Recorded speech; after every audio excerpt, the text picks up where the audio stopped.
नमस्कार प्यारे मित्रों, वेदना चैनल में आपका स्वागत है। आज मैं आपको जो कहानी सुनाने जा रही हूँ वो बहुत सी स्त्रियों की कहानी हो सकती है।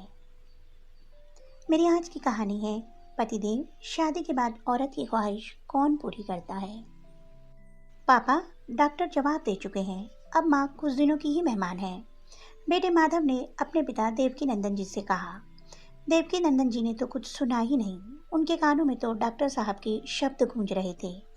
आपकी पत्नी अब कुछ समय की ही मेहमान है, हो सके तो उनकी अधूरी ख्वाहिशें पूरी करिए, उन्हें जो अच्छा लगता है उन्हें वो खिलाइए। देवकी नंदन जी अपनी पत्नी को घर ले गए और उनकी देखभाल में लग गए। अब इस उम्र में उन्हें अपनी पत्नी की कीमत समझ आ रही थी। अब वो जाने की तैयारी में थी। डॉक्टर के कहे अनुसार वो उनकी हर ख्वाहिश पूरी करने के लिए बेचैन थे।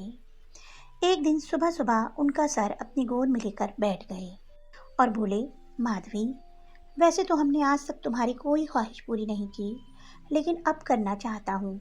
तुम बताओ तुम्हारी क्या ख्वाहिश है।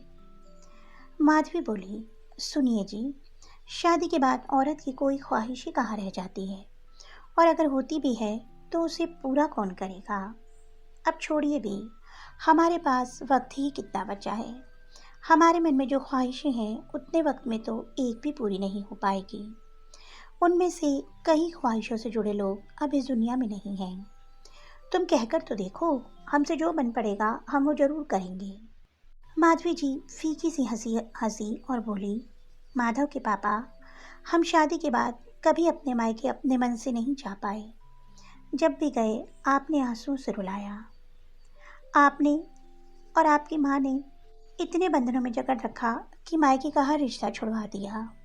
आज तक हर शादी ब्याह में साथ लेकर गए और उसी दिन रात में ही भागते हुए लेकर चले आते। कभी सोचा आपने कि हमारा भी मन करता है एक रात अपने माँ बाप, भाई बहन, चाचा, ताऊ, मामा, मासी, बुआ सबके साथ रहने का, लेकिन आप तो कमरे से बाहर ही नहीं निकलने देते थे। हमारा बड़ा मन करता कि हम भी वहाँ अपनी सब बहनों की तरह रुककर सबके साथ हंसी ठिठोली करें, लेकिन आपने कभी ये बात समझी ही नहीं। शादी के बाद मैंने कोई छोटा सा त्योहार भी मायके में नहीं मनाया। जीवन भर तरसती रह गई इस बात के लिए कि कभी तो हमें किसी त्योहार पर मायके जाने को मिले। सब लड़कियों को हर मौके पर मायके आती जाते देखती तो मन में हुक सी उठती, हमारे लिए ही ये सब इतना कठिन क्यों है। तब जवाब मिलता, क्योंकि तुम्हारा पति तुम्हारी ख्वाहिशें नहीं समझता, इसलिए तुम्हारी ये छोटी छोटी सी ख्वाहिशें भी पूरी नहीं हो पाती। अब आप बताएं कि आप हमारी ये ख्वाहिशें पूरी कर पाएंगे, क्योंकि अब तो ना माता पिता रहे ना वो भाई बहन रह गए जिनके साथ समय बिताने का मन करता था। जब ब्याह कर आई तो बड़ा मन करता कि आप हमें कहीं घुमाने ले जाएं, मूवी दिखाने ले जाएं, हम लोग भी हनीमून पर जाएं, लेकिन आते ही घर गृहस्थी की बागडोर हमारे हाथों में आ गई। आपके साथ समय बिताने को, बातें करने को तरसती रह जाती। आप हमारे पास तक नहीं पटकते। आपका साथ बस चंद मिनटों का ही मिलता। आपका काम खत्म और आप करवट लेकर सो गए, फिर कोई मतलब ही नहीं रह जाता। आज्ञाकारी बेटे बनने के चक्कर में आपने हमेशा हमारी छोटी से छोटी ख्वाहिश को नज़रअंदाज किया। आपसे अपने मन की बात करने के लिए तरसती रह जाती, लेकिन जब तक काम समेटकर कमरे में आती आप सो चुके होते। अपने मन की बात किससे कहने जाती, सब कुछ अंदर ही अंदर चलता रहता, लेकिन आपने कभी पूछा तक नहीं। आपको याद होगा हमारी बड़ी ख्वाहिश थी कि हम लोग फ़ोटो स्टूडियो चलकर एक तस्वीर खिंचवाएं, लेकिन जब आपसे कहा तो आपने साफ मना कर दिया। आज तो सब मोबाइल में खींच लेते हैं, लेकिन हमारी तो एक तस्वीर आपके मोबाइल में भी नहीं मिलेगी, क्योंकि जब भी साथ में तस्वीर खिंचवाने को कहती आप हमेशा छिटक कर दूर खड़े हो जाते। अब हमारे जाने के बाद ढूंढते रहना हमारी तस्वीर, कहीं नहीं मिलने वाली। बताइए, अब आप हमारी ये ख्वाहिश पूरी कर पाएंगे जब हम मृत्यु सैया पर पड़े हैं। कभी कुछ पहनती ओढ़ती तो मन करता कि आप भी बाकी पतियों की तरह हमारी तारीफ करें, लेकिन आपको तो निगाह उठाकर देखने की भी फुर्सत नहीं रहती। कभी कुछ अच्छा बनाती तो सब तारीफ करते, आपकी तरफ बड़ी आस के साथ देखती, लेकिन आप देखकर भी अनदेखा कर देते। जिंदगी भर आपकी तारीफ के लिए तरसती रह गई, लेकिन आप स्त्री मन को पढ़ ही नहीं पाए।